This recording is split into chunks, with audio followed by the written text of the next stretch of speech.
Rannsóknin miðar að því að kanna hlutverk prótínsins peroxidasin, eða PXDN, í eðlilegum og illkynja brjóstkirtli. Og PXDN hefur verið tengt við þróun ýmissa sjúkdóma, en hlutverki þess hefur ekki áður verið lýst í brjóstkirtli. Grunnrannsóknir eðli þeirra svolítið bara að komast að því hvað að gerast.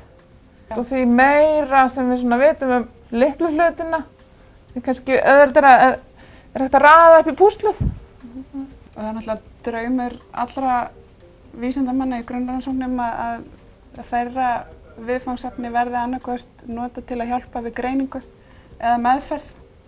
En það ferli sem geti tekið áratugi jafnvel. Við erum semst að vinna með brjóstaþekju stofnfrumulínu sem kallast D492. PXDN tjáning í ákveðinni undirtýpu af brjóstakrabbameini sem tjáir HER2 viðtakan í æxlum. Veldur því að lyfin töluvert verri og til lengri tíma litið að þá eru sérstaklega slæmar horfur hjá konum sem eru estrogen neikvæðir.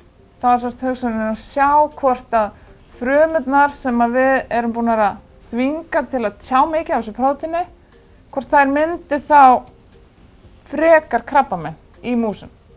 En þessar frumur þær geta myndað kirtilþekju og vöðvaþekjufrumur.